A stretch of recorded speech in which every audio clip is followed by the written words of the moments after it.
Donald Trump president બન્યા ત્યારથી જાણે તેમના માથા પર ટેરિફનું ભૂત સવાર થયું છે. ટ્રમ્પ વિવિધ દેશો પર વિવિધ ટેરિફ લગાવવાનું કહી રહ્યા છે અને તેમનું સૌથી પહેલો ટાર્ગેટ અમેરિકાના જ બે પાડોશી દેશ કેનેડા અને મેક્સિકો રહ્યા છે. ટ્રમ્પે બંને દેશો પર અગાઉ 25% ટેરિફ લગાવવાની જાહેરાત કરી હતી. ત્યારબાદ તેઓ અમેરિકામાં ઇમ્પોર્ટ થનારી કાર પર પણ ટેરિફ લગાવવાનું વિચારી રહ્યા છે. જોકે ટ્રમ્પે હાલ પૂરતી આ તમામ ટેરિફ મુલતવી રાખી છે.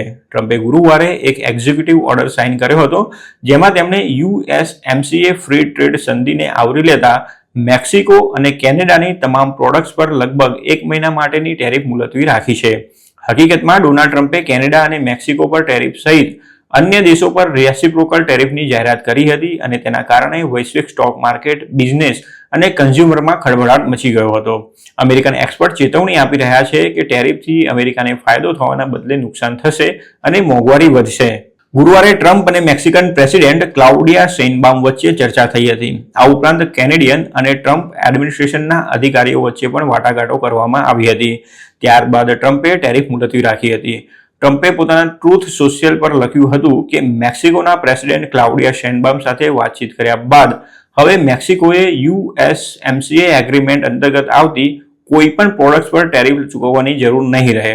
ટેરિફ એપ્રિલ 2 સુધી મુલતવી રાખવામાં આવી છે. યુએસએમસીએનું આખું નામ United states Mexico Canada agreement છે.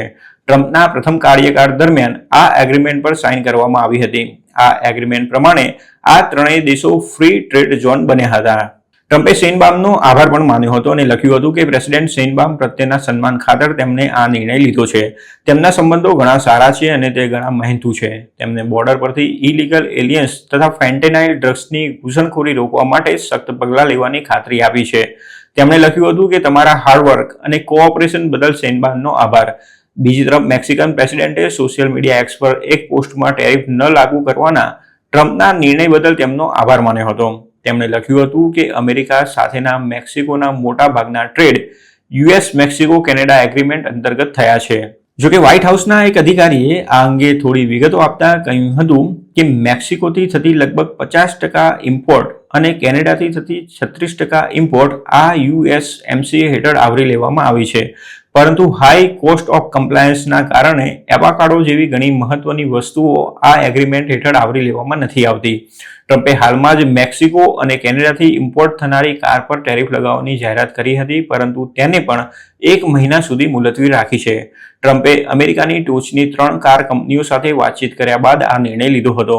ટ્રમ્પ એડમિનિસ્ટ્રેશને જણાવ્યું હતું કે ઓટોમેકર્સને 1 મહિનાનો સમય મળ્યો છે અને તેના કારણે તેઓ પોતાનું પ્રોડક્શન અમેરિકામાં શિફ્ટ કરી શકે છે.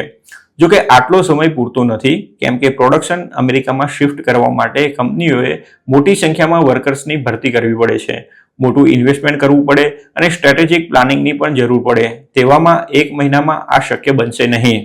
ડોનાલ્ડ ટ્રમ્પને મેક્સિકોથી વધારે સમસ્યા નથી લાગતી, કેમ કે તેઓ અવારનવાર શેઇનબાઉમની પ્રશંસા કરતા રહ્યા છે. ગુરુવારે ટ્રમ્પ સાથેની વાતચીત દરમિયાન શેઇનબાઉમે તેમને કહ્યું હતું કે બંને દેશો વચ્ચેની બોર્ડર પર સુરક્ષા વ્યવસ્થા સઘન બનાવ્યા બાદ જાન્યુઆરીથી ફેબ્રુઆરીની વચ્ચે ફેન્ટેનાઇલ ઘુસાડવામાં નાટ્યાત્મક ઘટાડો આવ્યો છે.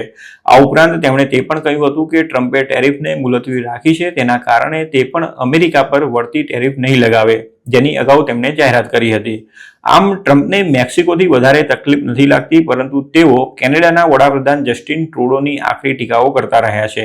બીજી તરફ જસ્ટિન ટ્રુડો પર પણ જાહેરમાં ટ્રમ્પની ટીકાઓ કરતા રહ્યા છે અને ગુરુવારે તેમણે કહ્યું હતું કે તેમને લાગી રહ્યું છે કે ભવિષ્યમાં કેનેડા અને અમેરિકા વચ્ચે ટ્રેડ વોર શરૂ થશે. તેમણે કહ્યું હતું કે ટ્રમ્પ ફક્ત ટેમ્પરરી નહીં, પરંતુ સંપૂર્ણપણે ટેરિફ પાછી નહીં ખેંચી લે તો કેનેડા પણ વળતી ટેરિફ લગાવવા માટે સંપૂર્ણ રીતે તૈયાર છે. જ્યારે ઓન્ટારિયોના પ્રીમિયર ડગ ફોર્ડે સીએનએનને જણાવ્યું હતું કે તેમનો પ્રોવિન્સ આગામી સપ્તાહે મિનેસોટા, મિશિગન અને ન્યૂયોર્કના 1.5 મિલિયન ઘરોમાં એક્સપોર્ટ થતી ઇલેક્ટ્રિસિટી પર 25% ટેરિફ લગાવશે. તેમણે કહ્યું હતું કે તેમને આવું કરવાથી તકલીફ થઈ રહી છે, પરંતુ તે મજબૂર છે.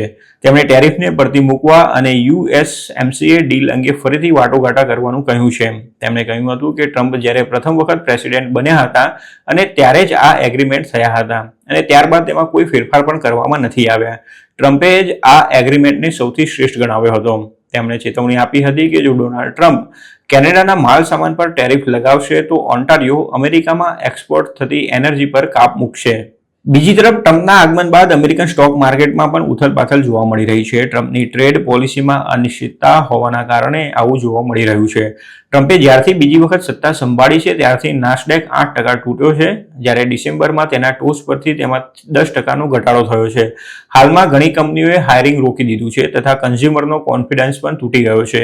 બીજી તરફ રોકાણકારો સ્ટોક માર્કેટથી દૂર જઈ રહ્યા છે અને ગવર્નમેન્ટ બોન્ડ જેવા સલામત વિકલ્પોમાં રોકાણ કરી રહ્યા છે. ટ્રમ્પે હાલમાં જ કોંગ્રેસના જોઈન્ટ સેશનને સંબોધિત કર્યું હતું, જેમાં તેમણે સ્વીકાર્યું હતું કે ટેરિફના કારણે થોડી મુશ્કેલી ઊભી થઈ શકે છે. ખાસ કરીને મોંઘવારીનો માર વેઠી રહેલા અમેરિકનોને વધારે મોંઘવારી સહન કરવી પડી શકે છે. જોકે તેમણે કહ્યું હતું કે આ બધું થોડા સમય માટે જ રહેશે. ઉલ્લેખનીય છે કે કેનેડા, મેક્સિકો અને ચીન અમેરિકાના ટોચના 3 ટ્રેડિંગ પાર્ટનર છે. કોમર્સ ડિપાર્ટમેન્ટના ડેટા પ્રમાણે આ ત્રણેય દેશોએ ગત વર્ષે કુલ મળીને $1.4 ટ્રિલિયન માલ સામાન અમેરિકા મોકલ્યો હતો. ગત વર્ષે અમેરિકામાં જેટલો પણ ઇમ્પોર્ટેડ માલ સામાન આવ્યો હતો, જેમાં આ ત્રણેય દેશોનો હિસ્સો 40%થી વધારે હતો.